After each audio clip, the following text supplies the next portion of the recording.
Okay, I guess it's already 1 minute past 2:30, so we shall start now.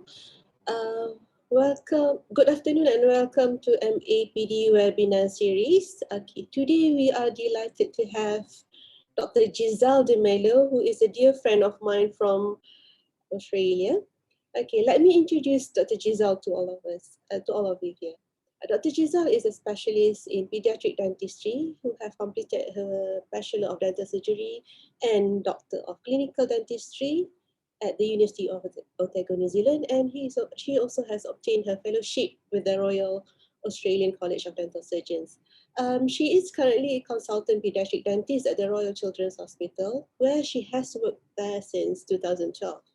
She is really passionate about children's oral health and with a particular interest in caring for medically compromised and special needs children. So she usually combines a clinical with oral health promotion with the Victorian branch of Australian Dental Association, and she is also the past president of Victoria branch of Australian and New Zealand Society of Pediatric Dentistry. So without further ado, I would like to hand it over to Dr. Giselle, who will be presenting her talk on the implications of illness in early childhood on the dentition. Okay, Giselle, it's over to you. Thanks, Dr. O'Hara. Thank you, everyone, and thank you very much for the invitation to speak. I'd like to begin by acknowledging the traditional custodians of the land on which I stand. I know we're all scattered across the world, this is international, or in Malaysia anyway, and acknowledge their elders and pay respects to their elders past and present. As Rahada kindly mentioned, we are good friends from a long time ago, or it feels like a long time ago. I'm sure we're exactly the same. And we were talking about a presentation, and my experience and clinical practice is predominantly based in the hospital, and in a pediatric centered hospital. So I thought something along these lines of talking about the implications of illness in early childhood on the dentition might be something a little bit interesting, but different to probably everyday practice for most of you. But it just gives you a different insight into what we as pediatric specialists see, and sort of the life course across which we treat our little patients that turn into adolescents and young adults. So Rahada's given you a little bit of a background about me, but I'll just do a little bit more. Oh, let's see if this is going to work. Okay, there we go. So like Rahada mentioned, I've done my dentistry and my doctorate of clinical dentistry and pediatric dentistry at the University of Otago. I have done my fellowship with the Royal Australasian College of Dental Surgeons. I currently work 4 days at the Royal Children's Hospital in Melbourne and a day of private practice with Lucas Dental Care. I also associated with the Australian and New Zealand Society of Pediatric Dentistry. I do some work for the Australian Dental Association and the Australian Academy of Pediatric Dentistry. 2 years ago, I had the pleasure of welcoming my son, who's in that photo. So that changes how you look at the world for those who are parents in the audience. You'll know it makes a significant difference in how you look at everything.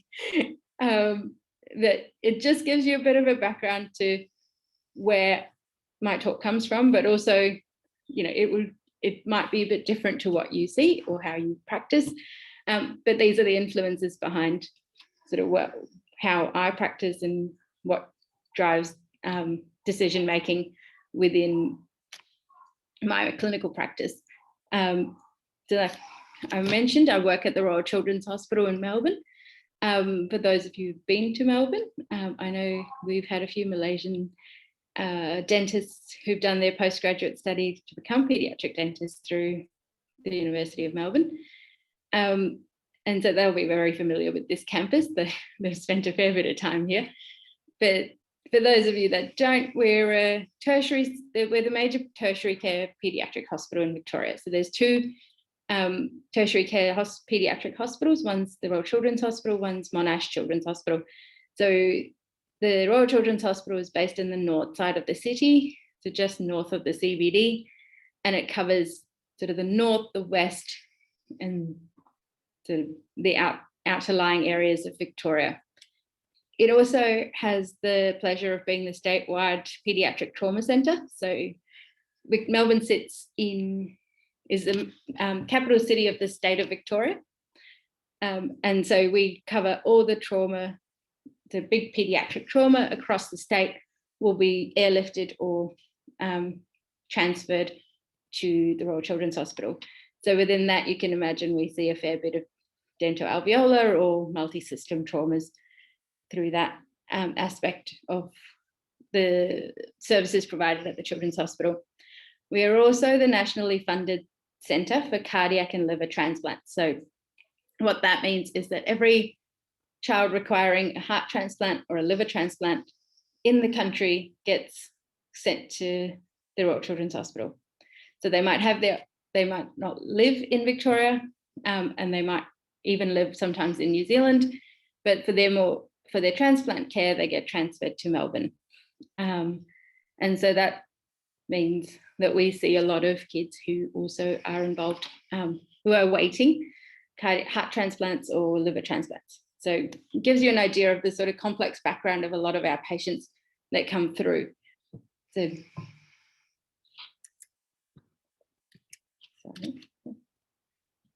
click it. So what's childhood illness really, and where does it fit into, how does it really have any impact on what we do as pediatric dentists or dentists who work with children?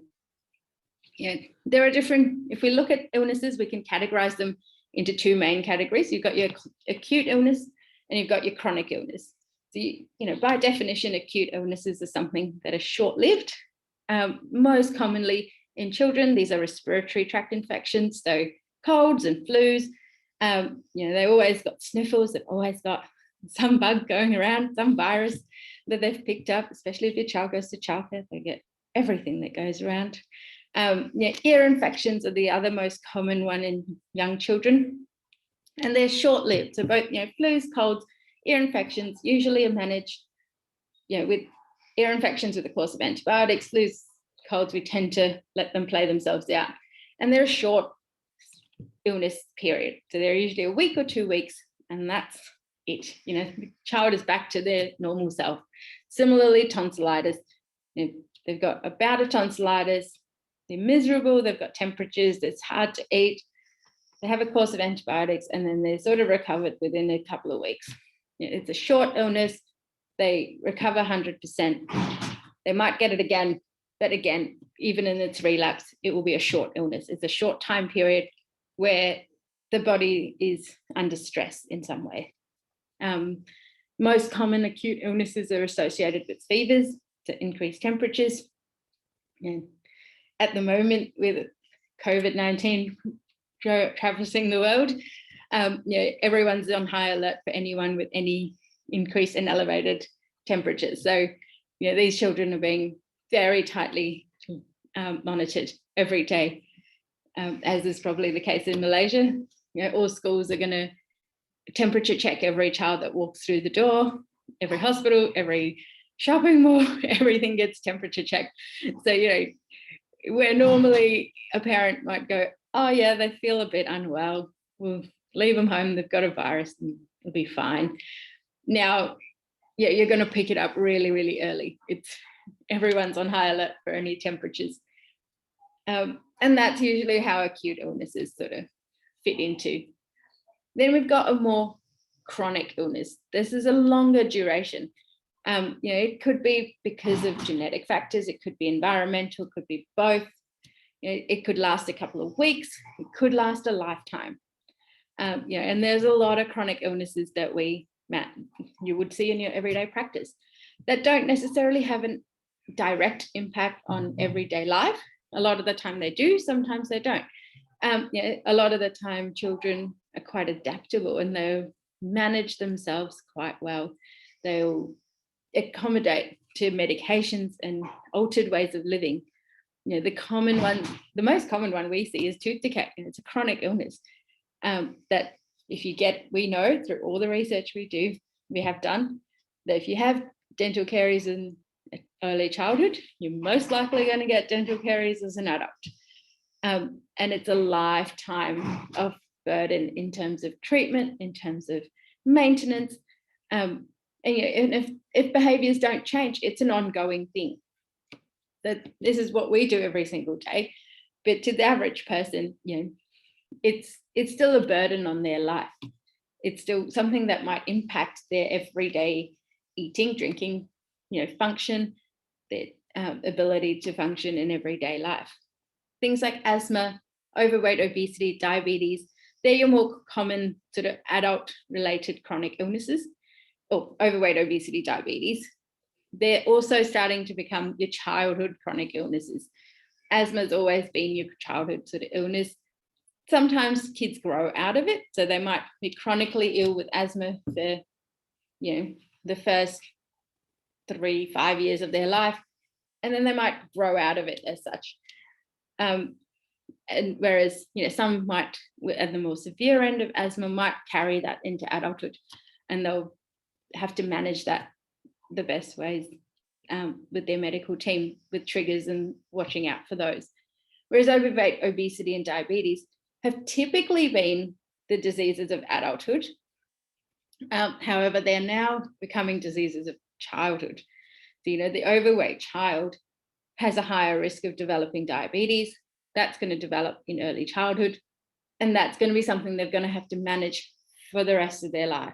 It's not something that goes away. It doesn't last a couple of weeks. It doesn't last a couple of days. It's there for life.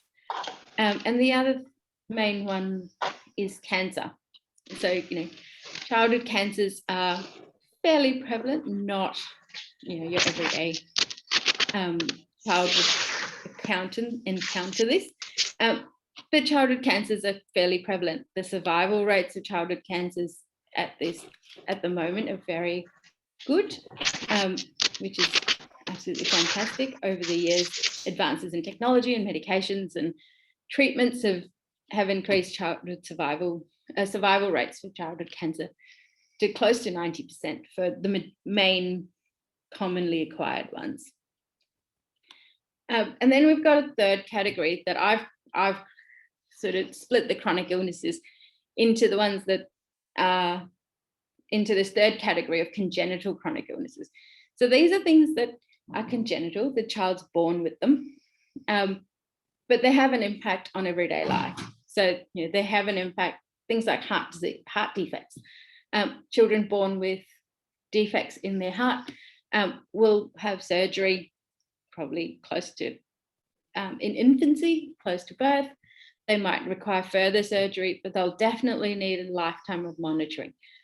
They'll always have a cardiologist. They'll always need to make sure that they're on top of what their medical history is. Children with cleft lip and palate, similarly, they have they have an anatomical defect in the development of their lip and palate, and it's repaired usually quite young. Dental implications of that, continue through adolescence, but usually when they're about into adulthood, apart from having maybe a scar that's visible, they don't tend to have too much of an impact, but they have an impact on their function most probably, or their speech would be impacted by it. And then we've got a few other, chronic congenital illnesses, developmental delays, autism spectrum disorder. These are not conditions that you acquire. They're conditions that you're born with. You don't acquire them later in life. They're there at the start. The group I'm going to be focusing on today is chronic illness around oncology, so chronic illness around cancer, because it nicely depicts sort of the impact that it might have of different stages of dental development. And so it's a nice way to explain what we're talking about today. So that's where I'll be focusing. But all of these will have different impacts on dental development, on oral development. So the timing of childhood illnesses and the timing of development. So we all know, if you go back to embryology, you've got your teeth developing well before your baby's born, well before the child is in the world and exploring the world. And so the timing of development is the thing that impacts, contributes to the impact of childhood illnesses on the dentition. We have associated symptoms and treatment protocols.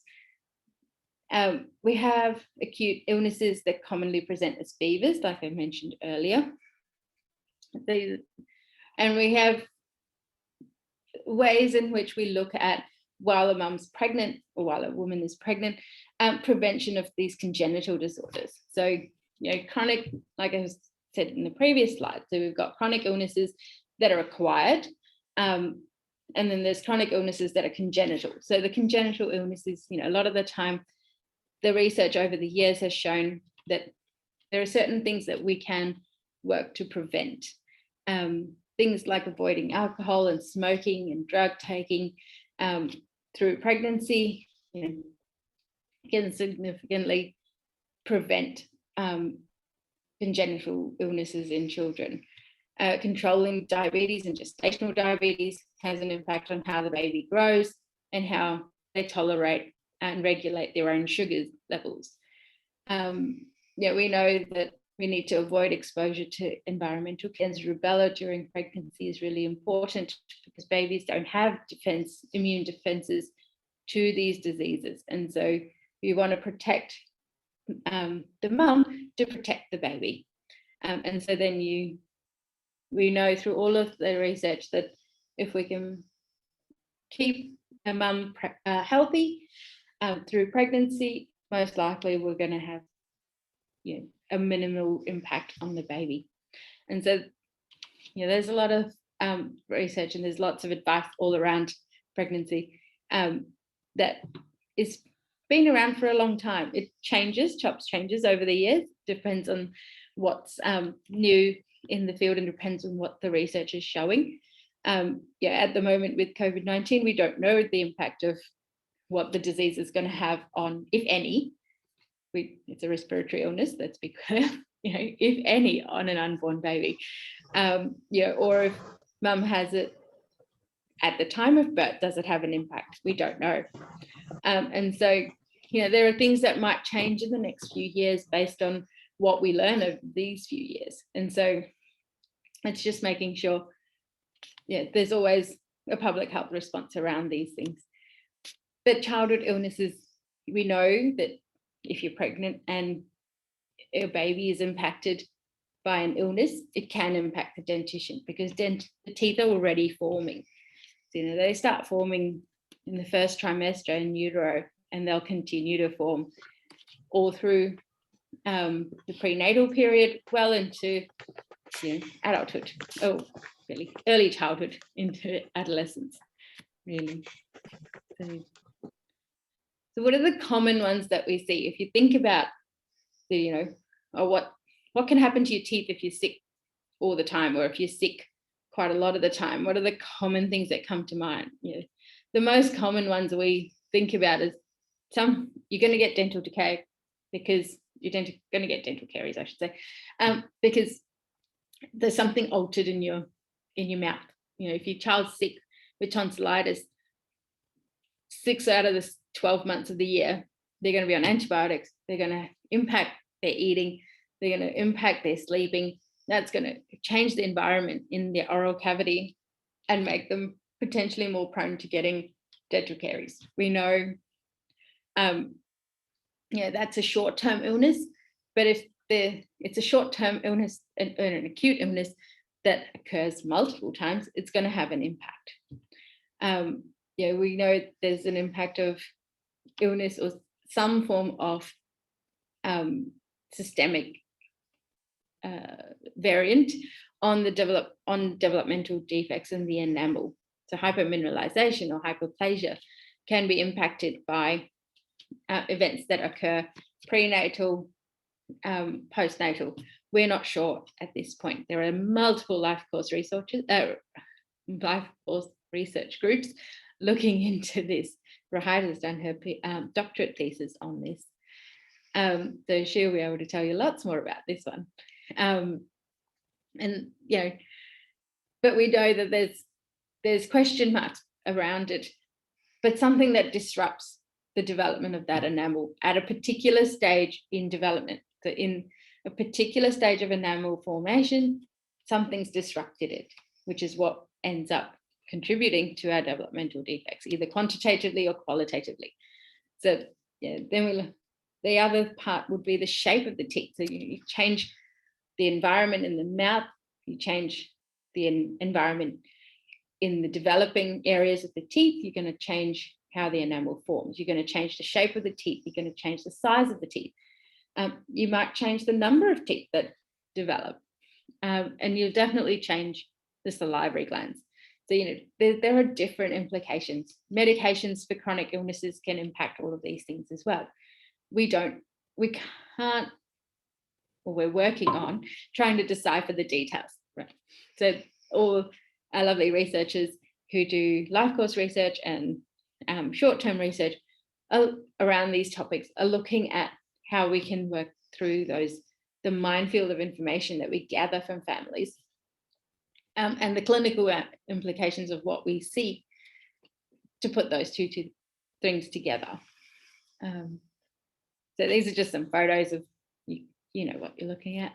You can see some hypermineralized teeth, you can see some hyperplastic teeth, you can see some teeth stained, that greenish color that tends to happen when kids commonly have liver dysfunction in utero and in early life. And you get, typically it's called bilirubin staining, so that greenish tinge to teeth that come through into the mouth.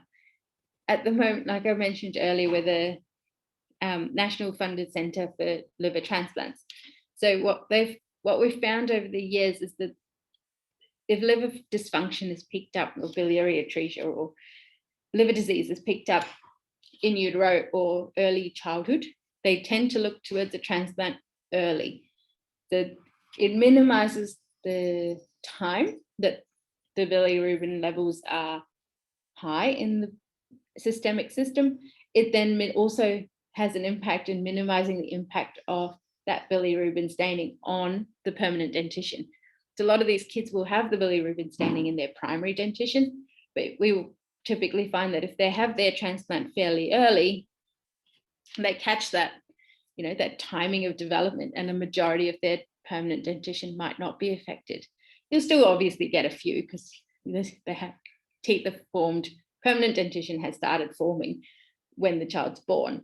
And a lot of these things, even though they're picked up, they might be picked up in utero, are not managed actively till the child is born. So yeah, there's a lot of advances that they've made.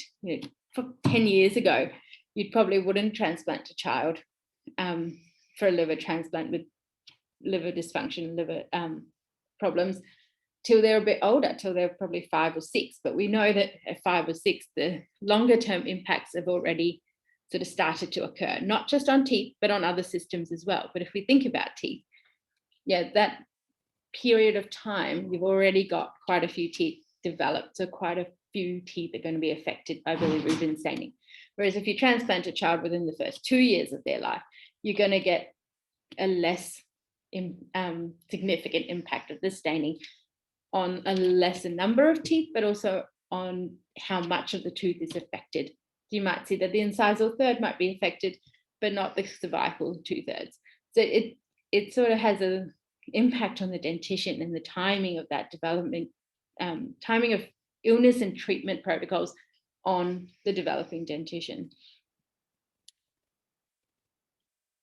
So I'm going to go back a slide. So I'm going to talk through some cases. So I've got 3 main cases that I'm going to talk through. And like I mentioned earlier, they're all centered around oncology treatment and oncology diagnoses around things. So I'm going to talk you through the 3 cases, and then within that explain a few things and tie them all together at the end. So we'll start off with Carter. Carter was born in 2007. We first met Carter at the dental department when he was 6 years old. And he got referred because he had caries in his primary dentition. And he had some pain from his upper left tooth. And if we look at Carter's medical history, Carter had Schweckman-Diamond syndrome, which was diagnosed in 2009. So that was when he was 2 years old. He then continued to So Schweckman-Diamond syndrome, I'll go through all of this in more detail, is associated with pancytopenia, neutropenia, and thrombocytopenia. Big words, I'll go through all of that. Some of you might be very familiar with these terms, some are not. It then progressed into myeloid dysplasia, which he developed in 2014. So that's where your cells are starting to get dysplastic, and it's starting to suggest that the cell lineages are changing their normal, varying off their normal course, really. And so he was planned for a bone marrow transplant at that stage, once those cells started to show changes, and that happened in 2015 when he was 8. Carter also has some developmental and some speech delays. So given he was diagnosed at 2, you have to remember that he spent a lot of time in hospital for either the pancytopenia, the neutropenia, the thrombocytopenia, all those managements, all that monitoring to make sure his cell lineages are not, tipping into dysplasia. And so he spent a lot of time within the hospital setting. And within that, there was some other developmental and speech issues happening. And as his speech issues got sort of investigated a little bit further, I should say, they discovered he also had a submucous cleft palate, which was then subsequently repaired in 2011. So submucous cleft palates, just briefly, are commonly associated with hypernasal speech. So very nasal in your tone, and a velopharyngeal insufficiency. So the back of the throat doesn't really seal all that well. So for Kasha, sorry, my slide has gone missing. That's okay. So Carter had Schweckman-Diamond syndrome, like I mentioned. Schweckman-Diamond syndrome is an autosomal recessive multisystem condition, and it's characterized by exocrine pancreatic insufficiency, impaired hemorrhages, and bone marrow failure.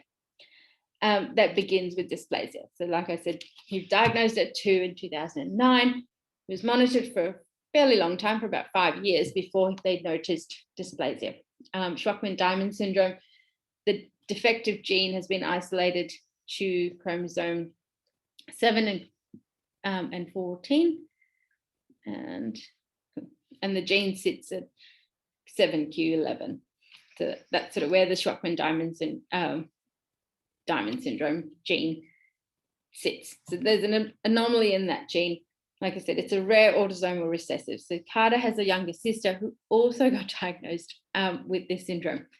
But because Carter was diagnosed around the time that she was born, she was diagnosed earlier in sort of the lifespan.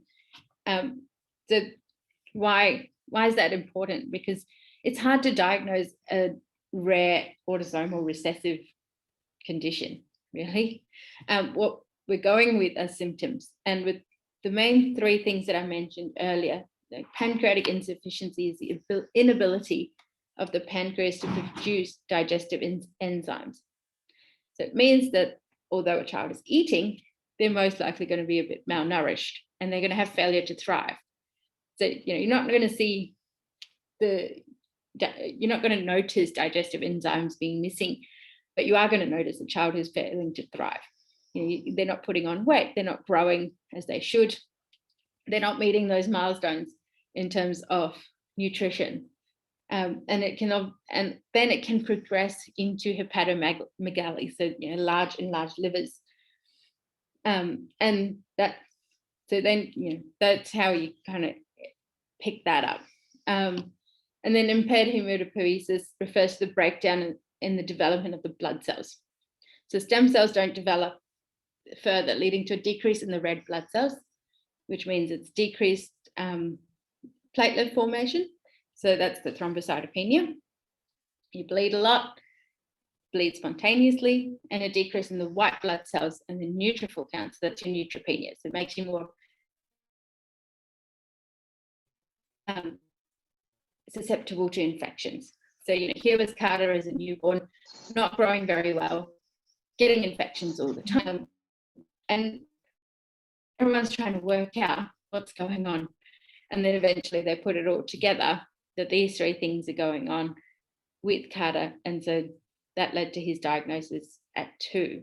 And so, you know, and then the buildup of these cells. So like I said, he was diagnosed at 2, but obviously he was monitored for a lot longer than that. And so, you know, the buildup of the immature cells in the bone marrow can contribute towards the alterations of their structure and the feedback that leads to alterations in the bone marrow producing new cells, new stem cells.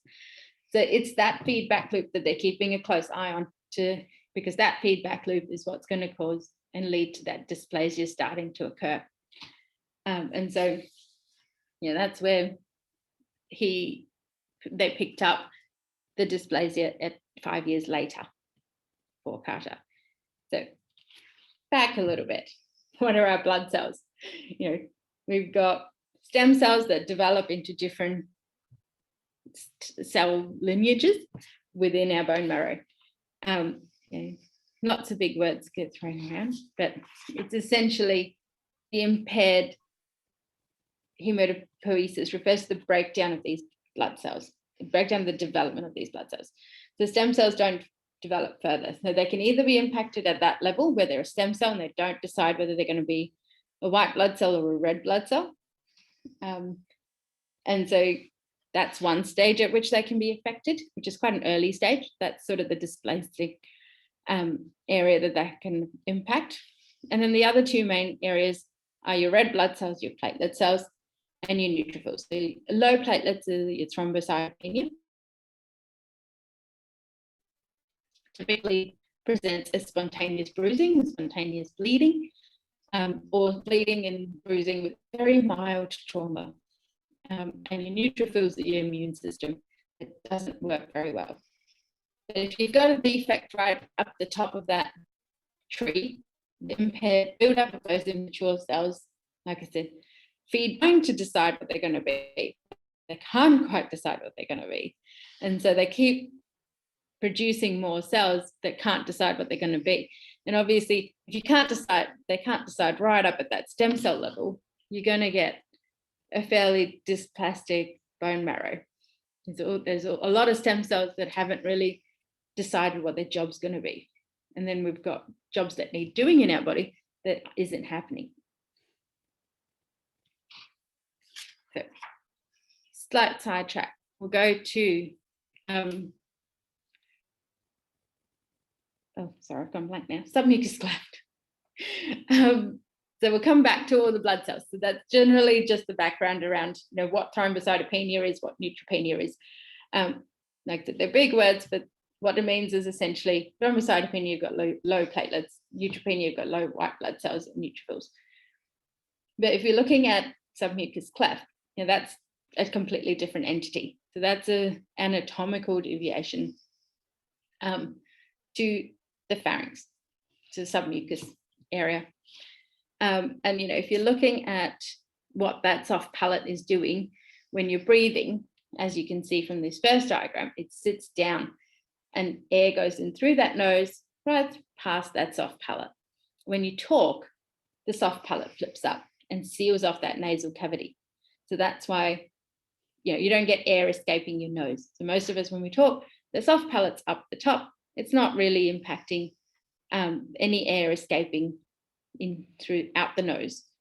And if it's an insufficiency, so if there's a gap, either through a cleft or velopharyngeal insufficiency, the air escapes. So when you speak, some of the air comes out of your mouth and some of the air comes out of your nose, which makes you sound really nasal.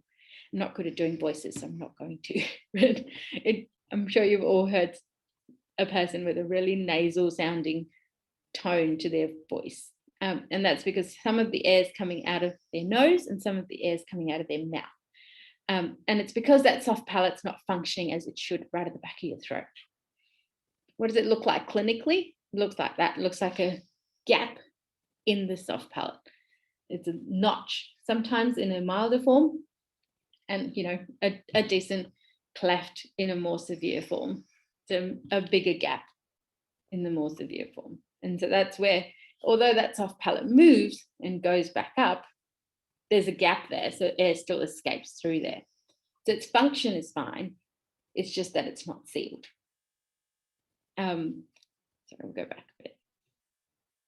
And so what typically happens when we pick up a soft palate, especially like in Carter's case where we picked it up quite late and it was secondary to that nasal speech that it got picked up, is that gets repaired.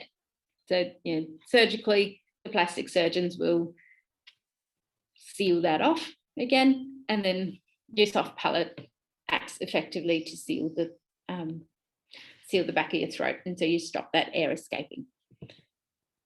And usually that's resolved with a little bit more speech therapy and speech pathology input. Those hypernasal sounds tend to resolve, and that hypernasal speech tends to decrease. So we'll go back to teeth. This is what Carter looked like dentition-wise at 6 when we first met him. So what's he got? He had his primary dentition. He had a developing permanent dentition. You can clearly see both arches. And you can see, well, you can't really see through these OPG, but you can kind of get an impression that there's some on that E or 5.5 and something going on around that 6. And clinically, he had some enamel hypermineralization and some post-eruptive breakdown. What you can also see from this is that at 6 years and 10 months, he is well and truly still in his primary dentition. He is not progressing to changing over those teeth anytime soon. So he's a bit delayed with his dental development. So he needed some dental treatment. He's a 6-year-old with a bit of developmental delay who's had a long history of hospital stays. So he's not very keen on us getting complying with treatment in the chair, put it that way. So he went off to sleep to have a look and have a general anesthetic for his dental care. But before we went off to sleep, we just had a look at his blood counts. So this was 2014. The top one, I don't know if you can see my mouse anyway. The top one is in April. The bottom one is in May. And what I want you to look at is the platelets and the white blood cells. So like we were saying with Schweckman diamond syndrome, you're going to have thrombocytopenia, where our platelets are not working, and neutropenia, where our neutrophils are not working. So what this is measuring is our platelet count, which is 93. Our normal platelet count is between 150 and 400. So if you're not affected by anything that impacts your red blood cell formation, you're going to have a platelet count of 150 to 400. He's sitting at 93. And then if you look at his neutrophil count, that's sitting at 27. The normal count is 1.5 to 8. So his body is doing the opposite. He's making a lot of white blood cells, not enough red blood cells. So, you know, even though he's neutropenic typically within this syndrome, at this point in 2014, Carter's just making a lot of neutrophils, not a lot of platelets. And then he had some treatment, and within that, they brought his neutrophil count back down.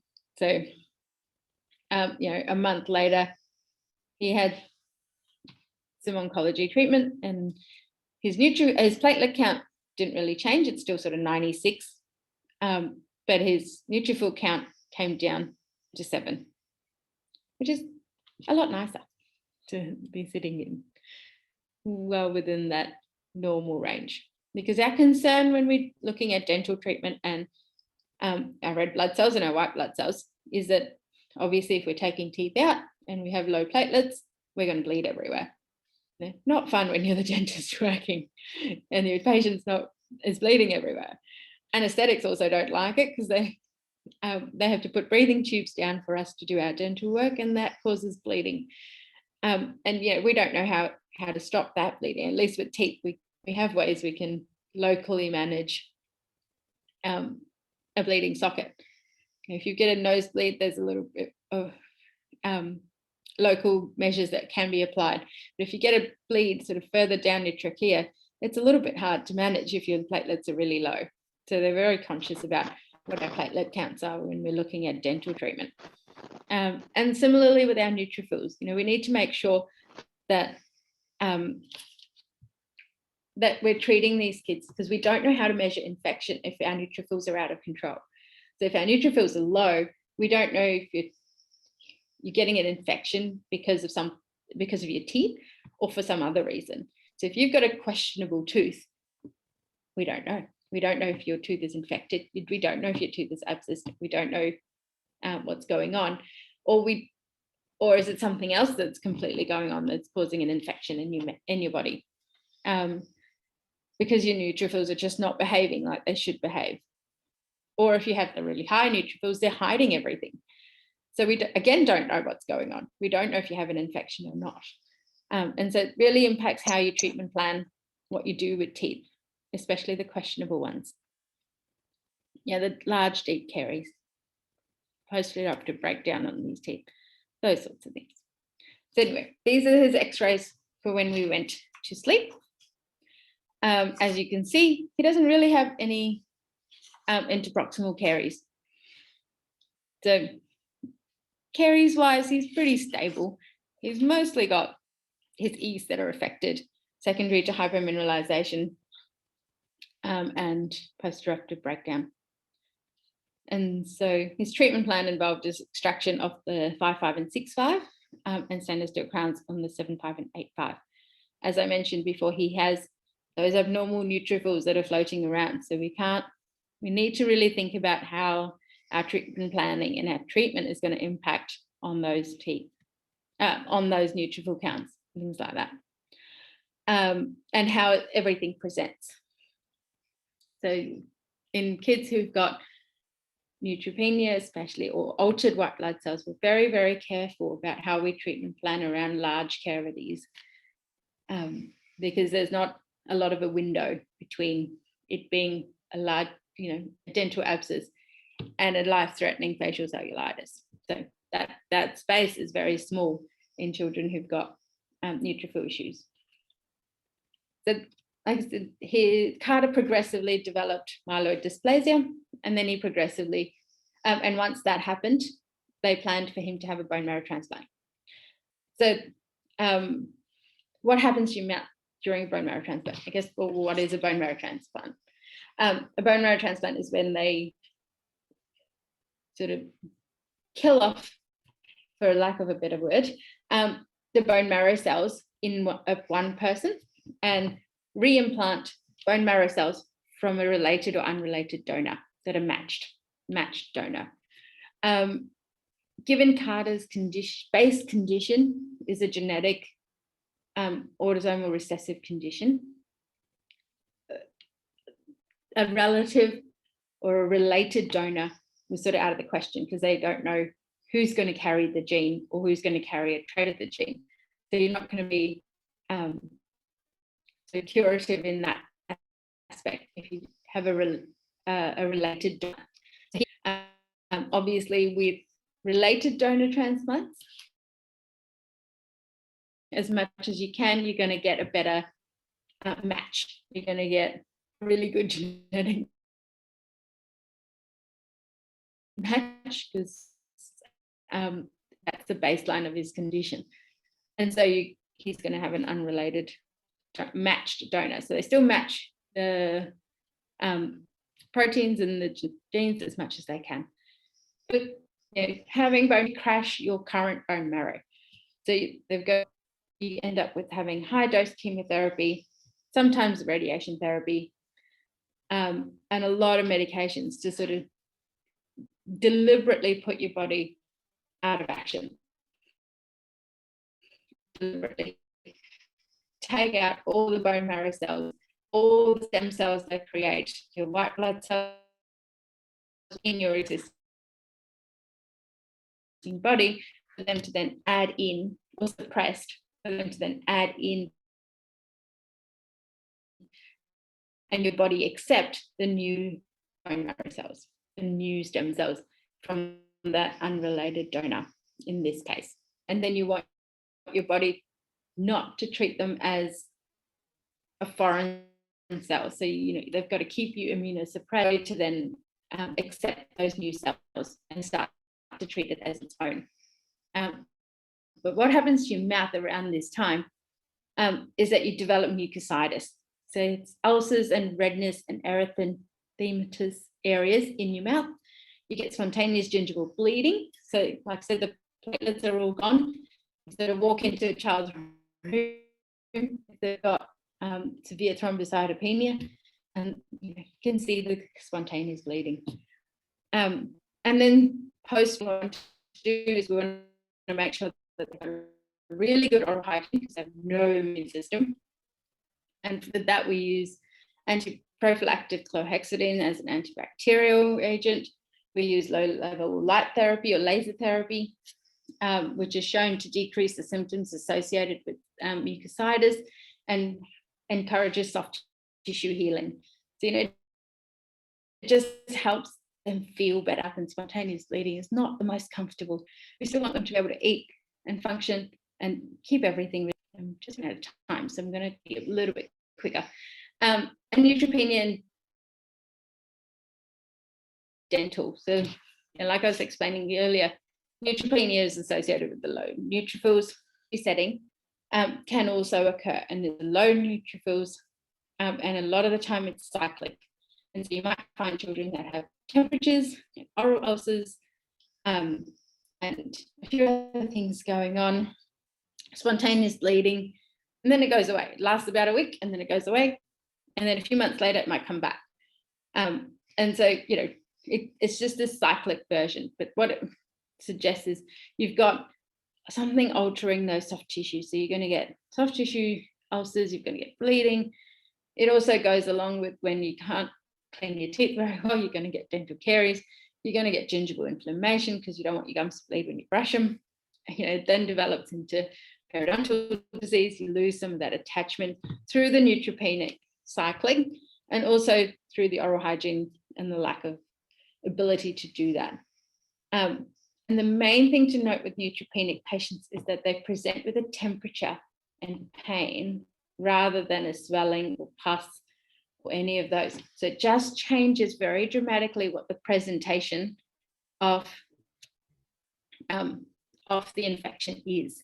So it's something that we need to keep a very, very close eye on in neutropenic patients. But what are then some of the longer term impacts of oncology treatment? It's dental agenesis, microdontia, tooth morphology, defects of enamel, salivary gland dysfunction.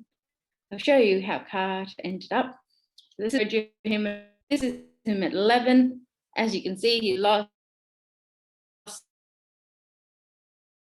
has severe space loss in the upper arch. At 6 has drifted right up onto the D. And the 5-4, he's got moderate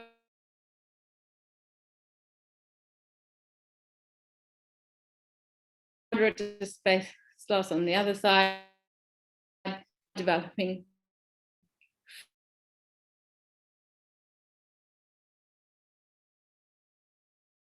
fairly standard, fairly typically. So yeah, he's got a long road of dental treatment ahead. But what I want you to take away from this image, or hold in your mind from this image, is his size and shape. And then I'm going to very quickly talk about Maxwell. He's a young man. He's a month older than Carter, but his first visit was at 2 years and 8 months because he needed a pre-transplant dental review because he was born and diagnosed with Wiskott-Aldrich syndrome. And I'll go through what that is in the next slide. But bone marrow transplant he had in 2010 at 2 years of age. Again, this is a rare autosomal, rare genetic condition, and so he had an unrelated donor stem cell. He also has some growth delays, and he developed chronic graft-versus-host, primarily affecting his skin. So Wiskott-Aldrich is a rare genetic immunodeficiency. For some reason, it predominantly affects males. It's 1 in a million children that are affected, and it affects T cells, B cells that don't function appropriately. So they don't go to the site of an infection. They don't go to where the bleeding's happening in terms of the platelets. And then you've got a difficulty in producing these platelets as well. So you, like before, you get thrombocytopenia, the neutropenia. But Maxwell's main issue was post-transplant. He has significant graft versus host disease, where those grafted stem cells, like I was telling you, they're from an unrelated donor. Although they're matched, those grafted stem cells are reacting to the host. So your body's thinking that they're foreign and trying to fight them. Or they're thinking that your body is foreign and trying to fight you, really. So the T cells, the new T cells attack the host, attack the person. And you can have it in an acute phase and you can have it in the chronic phase, similar to all illnesses. In the acute phase, it usually tends to occur in the skin, can sometimes affect the liver. And as you can see, these are what Maxwell's hands and feet look like. You can see that scarring on his skin, that tightness. He's lost the nail beds on his toes. You can see sort of the tightness of the skin is going to impact his function of his hands and feet. You get pigmentation, you get erythematous areas, and this is the. But this was Maxwell, where at 8. So he had his transplant at 2, if you remember. So this is his dentition at 8. And as you can see, it looks very different to Carter's OPG.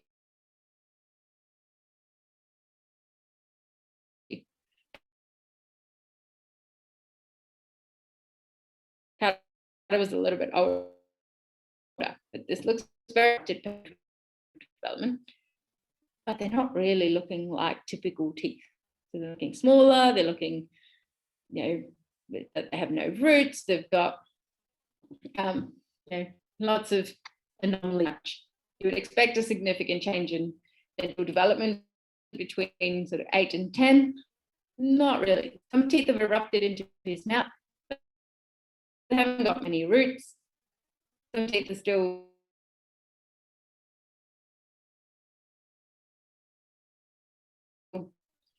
two premolars are going off in different directions. And there's definitely no root formation happening on any of those posterior teeth or anterior teeth. So everything essentially stopped. He's got very, very small microdont teeth.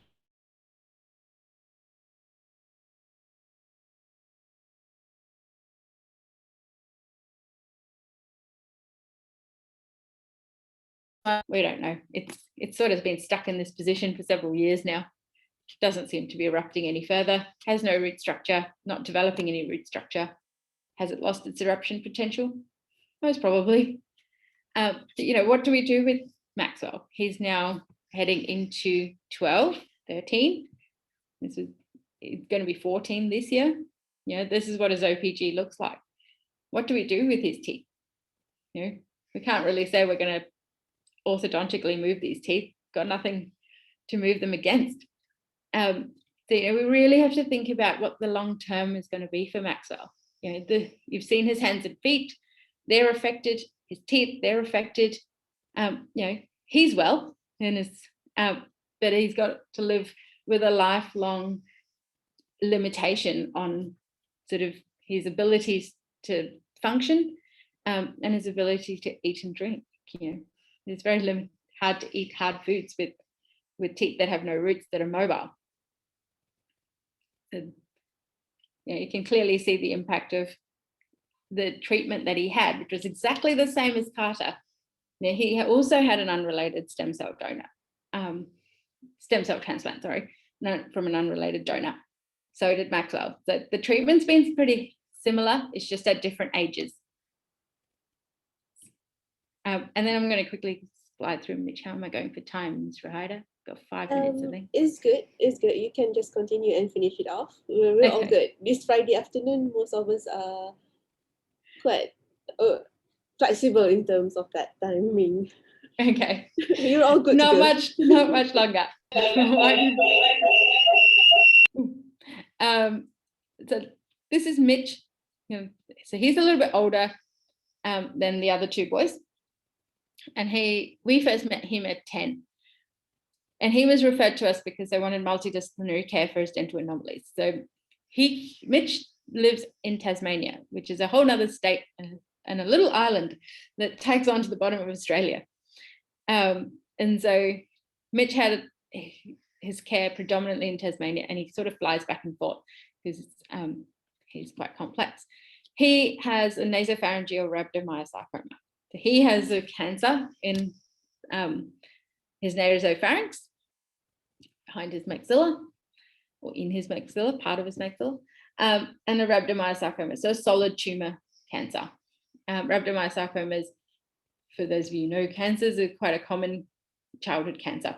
They're one of the most common ones we see as a solid tumor in children. So he was diagnosed at 4, and he had radiation therapy and chemotherapy in Tasmania, like I said, and then he relapsed again in 2009. So the cancer recurred in 2009 when he was 6, and so then he got transferred to Melbourne for care, and that included radiation therapy, surgical resection of the solid tumor, and chemotherapy. So and he completed his active treatment in 2009, so towards the end of 2009. So he didn't have a long duration of treatment, but he did have a significant amount of treatment to manage his rhabdomyosarcoma. And as you can imagine, it's the nasopharynx, so behind your nose, behind your maxilla. He had radiation therapy right to the middle of his face to get to the nasopharynx, and he had a surgical resection with, off the base of his nose and part of his maxilla. So you can kind of imagine that it's firstly very close to teeth and developing dentitions at the age of 6. So this was what he looked like at 11. So you can kind of see from Mitch, he's still quite a small child. He's had extensive treatment, 2 rounds of treatment, and he's not the biggest of boys, but this is what his teeth look like. So he had some incisors, and we were doing some little orthodontics to try and correct a crossbite, just so it's a little bit more comfortable, or an edge-to-edge bite out of crossbite. And if you look at his OPG, he doesn't also have very many roots on any of these teeth, especially the maxillary arch. Because if you think about where the tumor was and where he had his radiation treatment and surgical treatment, those teeth got severely impacted. So although they've erupted into his mouth, which is quite positive, they haven't really got many roots. They're also quite small in the premolar region, and sort of microdont to the back there. Definitely no roots in the anterior.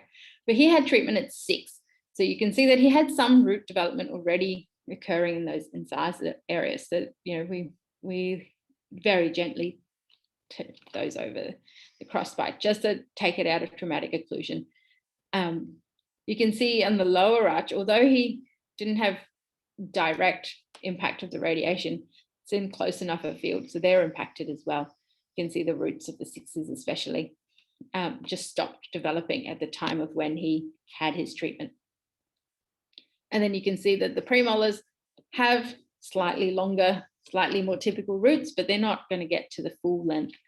And you can see that sort of from these x-rays, you can see that sort of tapering off. And then this is him this year. He came in last week. He progressively lost those incisors, and they started to get quite painful and uncomfortable to eat and drink with. And so he lost those incisors up there. And he's now got a partial denture in the maxillary arch. But lower arch, we're pretty well aligned. And we're pretty well stable in terms of root development. We haven't got mobile teeth, we haven't, functions okay. But this is what he looks like. So, clinically, lower arch teeth look pretty typical of what you would expect, bar the demon and the caries around the stainless steel crowns. Upper arch teeth, he's lost those incisors in canines. The premolars are hanging in there. And those 6s are stainless steel crown because they were hypermineralized and breaking down. But if you look at his face, you can see that he is very retrusive. So I'm going to deliberately go back a couple of slides. No. So you can see that at 11, he was also quite retrusive. Can't really see his upper lip. He sort of doesn't really have that support in that area. And now he's still pretty much the same, although he's obviously grown. He's 18 now. And so, he wants to have a face and a jaw that looks like an 18-year-old, which is a fair call. And so, what do we do for someone like Mitch? How do we manage these dental anomalies? We can give him a denture short for replace his teeth, make them look a bit bigger, make them fill out a bit more of that lip support. But we can't really change the hyperplasia or the lack of growth that's occurred in that midface because he had the tumor in the midface that got resected. So he's now working with our maxillofacial team, or we're all working together really, to see if we can give him a maxillary advancement type procedure to see if we can fill out that maxilla. The things we don't know though are he's had 2 rounds of radiation therapy to that maxillary area. So does that really have an impact? And how is this bone grafting and how is this growth? And how's that going to heal? We don't know, and that's what we've said to Mitch. That's the best way we're going to have, or that we have, to give him that mid-face that he wants, to give us the support to, for better prosthesis, to give him the replacement teeth. That's the first step. The second step being, can we graft to give him longer term stability with his prosthetic teeth? Will a bone graft hold in bone that's been irradiated twice? Don't know. Will bone graft hold in a maxilla, and will the implants that then go into that provide stability for a prosthesis hold in the bone? We don't know. So although he's 18 and he's done very well in holding out with us, because as you know, teenagers want things done now, and they want them done today. He's done very well holding out with us for the last 7 years, and it's just now he wants something done. And our concern is that we just don't have the answers, and we just don't have really anything to provide us the answers with, any way of providing those answers. So we're going to have to see how we go, and take Mitch along for the ride. So next, I'm going to tie it all together. So I've shown you 3 cases. I showed you Carter, which is at the bottom. Carter had, if you remember, Shockman diamond syndrome. Carter had a bone marrow transplant when he was 8 years old. If you look at Carter's OPG, his teeth are pretty typical. His buddy, who's a month older than him, is Maxwell. Maxwell had exactly the same treatment. He had also had a bone marrow transplant. Maxwell had that transplant at 2. And he had other complications that Carter didn't have with that transplant, and particularly graft versus host. And you can see in Maxwell's dentition the significant impact it's had on his developing teeth. They're small, they've got no roots, they're sort of wandering off into his mandible, might be up through his chin, I don't know. Those premolars are just going for a walk. But what do we do for Carter? He's probably looking at orthodontic treatment with typical braces and a pretty well aligned dentition that will last him well and truly comfortably into adulthood, that function well, that he doesn't really have to worry about. Maxwell, on the other hand, is not really going to have, he's not a candidate for orthodontic treatment in any way. What are we going to move, and where are we going to move them, and how are we going to move them? But he also is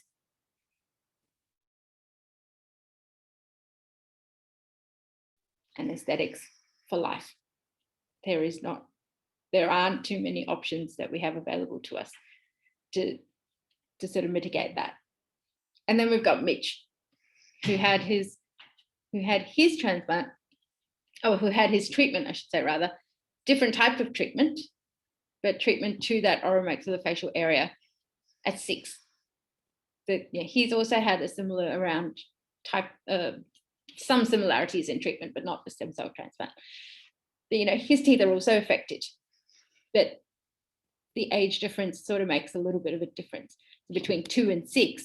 He had some roots. We got him to 17, holding on to these teeth.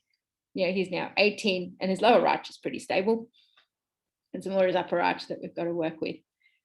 So you can see the significant impact on timing of treatment, whatever that treatment might be, for a medical condition that they're diagnosed quite early with.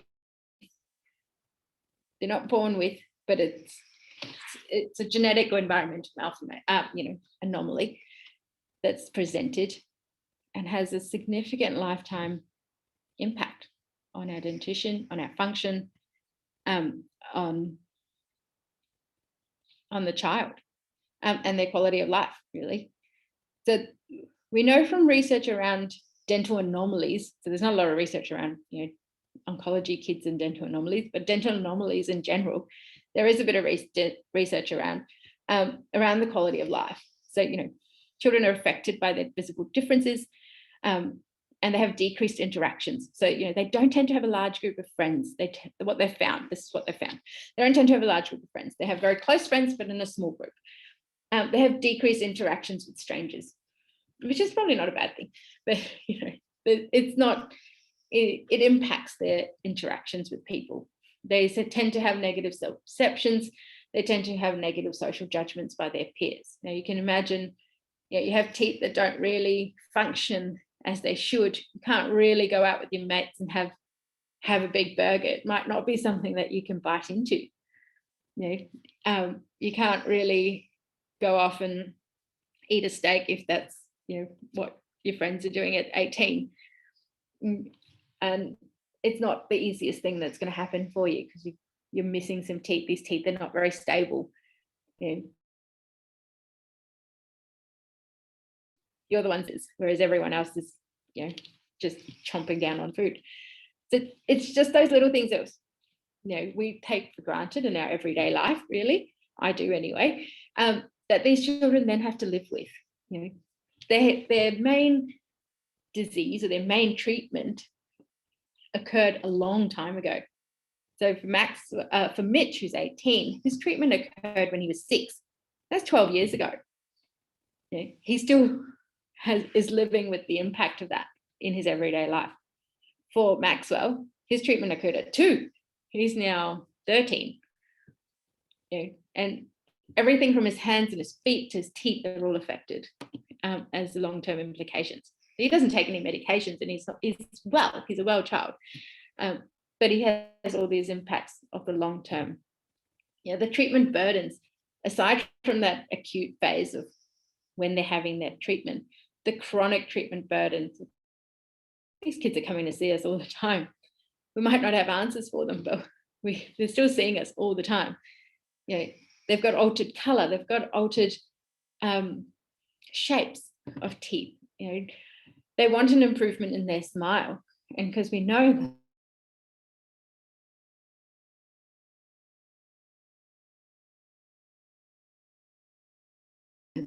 what kids have said, if they improve their smile and we decrease the sensitivity, we don't know how to improve their smile to the level that they want. Really important. So these things significantly impact their quality of life. And their management spans early childhood, birth, 2 years of age, through well into adulthood.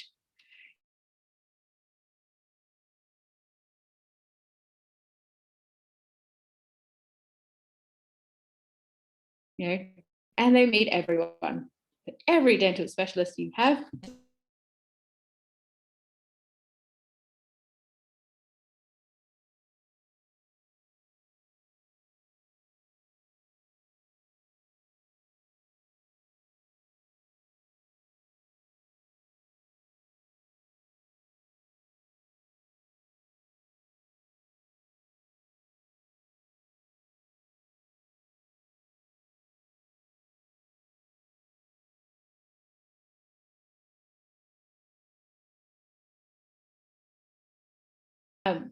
is that they're with us for a long time, we're with them for a long time, but also the impact of things that happened a very long time ago are the things that we end up dealing with.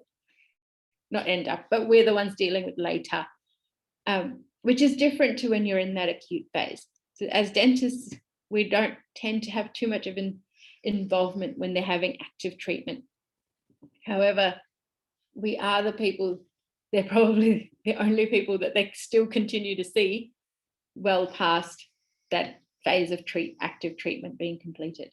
So, we've got a big role to play in their lives and their development and their self-confidence, and making sure that we are listening to them and what they're saying about their quality of life. Thank you. This is my little boy. As Rahida mentioned, I'm from New Zealand. My husband is from Australia. So our little boy is torn. Who's he going to support? I'll go for All Blacks. Yeah. All right. Well, I've got him the top. All right, thanks. Thank you, Giselle, for very eye-opener and very informative sharing. Okay, now, I open it to our keen participants. If you have any questions for Giselle, I'm sure she's pretty happy. Yeah, go for it. Yeah, you can actually unmute your microphone and throw the question to Giselle. I'm trying to have a look at the chat. I don't think there's any question in the chat. There's nothing in the chat at the moment. Yeah.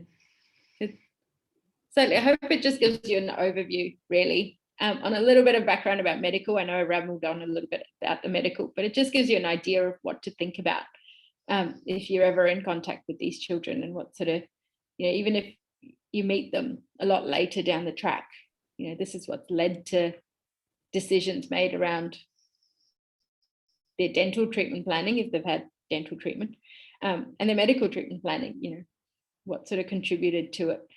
Because if you meet any of these kids in their late teens and all you saw was the OPG of teeth with no roots, kind of like, what did someone do? There's a long story behind them, and so sometimes it's a little bit nice to have a think about those things. Okay, that's actually a very nice wrap up. As I've always said to my postgrads, that we don't necessarily have all the answers to it. Oh yeah, that's a question for you, Giselle. Oh, suddenly the question just popped up. Okay, this is a question from Nursaima Ismail. Yes, I know this person. Nursaima is actually one of my postgraduate resident. The question is, can the greenish discoloration of these of the teeth occurs on upper deciduous teeth only? I think she's referring to. I think you're referring to bilirubin staining. Yes. So generally, in a 1-year-old plus patient, generally it's all the teeth that are affected at the time of development. So if you've got, it's usually unlikely to affect anterior or upper teeth and not lower teeth, because it's a systemic accumulation, I should say, of the bilirubin. It incorporates itself into the developing enamel, and so it tends to affect all the teeth that are around there. It's not really selective. Well, in the cases that I've seen, it's not very selective. It tends to be all the teeth that are developing. So if they pick it up early and they treat it early and they manage that bilirubin level and bring it down systemically, either through a transplant or through medication, it tends to then not affect the following teeth that are developing. So it's like I said, it tends at the moment with the treatment protocols that we use here at the Royal Children's Hospital, quite early. We tend to not see it affect our permanent dentition, but if they do affect the permanent dentition, it's usually the lower incisors, because they're usually our most developed teeth early. Similarly, in the primary dentition, if it's in utero, condition that's obviously caused the bilirubin levels to rise, you're going to see it in those incisors. Primary dentitions, if you think back to embryology, a lot of it's developed already at birth. So, even though they're diagnosed, this condition can diagnose it in utero, it's unlikely to be treated in utero. So you do get some impact of that greenish tinge. Yeah. Okay, there's another question from all that I see is only LR. Thank you, Giselle, for this insightful lecture. The question is, in Mitch's case, what made his 1 and 2 want to exfoliate, I presume, or extracted eventually? So Mitch has minimal roots, and although we took it out of that traumatic occlusion, we weren't completely out of traumatic occlusion. So just the occlusion and the lack of root structure. And as I showed you through spatial photos, his maxilla didn't really develop, or didn't really continue to develop, whereas his mandible obviously did. And so it just kept putting more and more pressure on those. So it's just lack of support, lack of root structure caused them to get significantly mobile. And then he eventually lost them because he had trauma to them just in the playground. So, it's a bit hard to save a short-rooted avulsed tooth. So he actually, the tipping point was the trauma, but he was never really going to hold on to them for very long. All right, so we got another question, which is from Ilham. Ilham is actually a pediatric dentist and special needs person, so she's very much into special care. She said thank you for the nice, very, very interesting presentation, and she's asking for your opinion in providing the denture in cases where we predicted that the child will eventually lose their teeth like Mitch. So what is your preferred denture type for these children? Removable dentures. We try and delay it as much as we can, mostly because there's still going to be functional issues, and you've got to weigh up the ability to tolerate a denture as well. So although kids say, I don't like my teeth, they really don't understand that they're not really going to like their denture either. Commonly we use acrylic partial dentures with in a growing child Adams clasps on your 6s, and acrylic partial dentures. As they get older, we get our prosthodontists involved, and then we can consider making cobalt chrome type dentures if that's the pathway they want to continue down.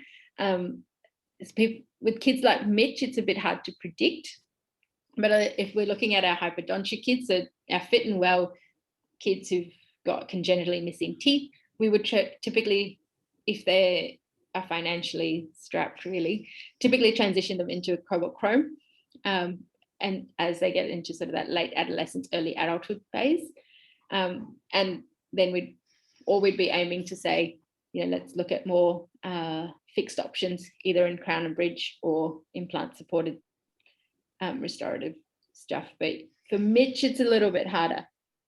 Like I said, we're always preempting losing these teeth, so he always knows he's going to lose the teeth, and periodically we will make sure that we keep updated study models in case that day arrives with surprise, so that we have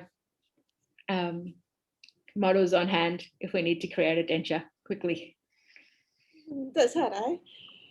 Well, we have another question, which is from Dr. Hasia. In your opinion, in providing denture in a young child, so for example, in 7 years old, with she would like to know what is your opinion on that. So like I said, for a hypodontia kids, it just depends on what their driving force is. I actually leave it up to the kid and the family, more the kid. Try and eliminate the family. It's a hard one because of tolerance. You can make them the most beautiful dentures, and I can show you a case where we have, and they'll never wear them because as soon as they put them in, they're not used to them. It takes a lot of getting used to. So a kid really has to be motivated to the hypodontia, anodontia kids, because they've lived their whole life without teeth. They don't really know what having teeth is about.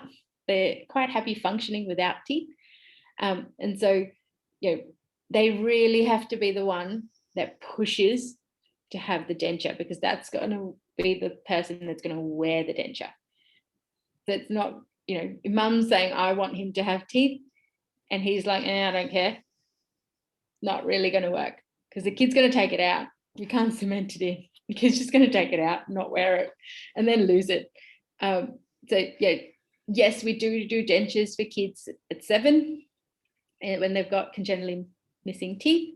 We do make them, usually I say to families, have a think about it when they're starting school, and then when they're transitioning. So at transition points is when I usually ask families to have a think about what they want, because a lot of the time kids going from sort of preschool to primary school, here in Australia anyway, you would change school, like you'd go to a kindergarten in your community, and then you'd go to a school for your primary school at about 6.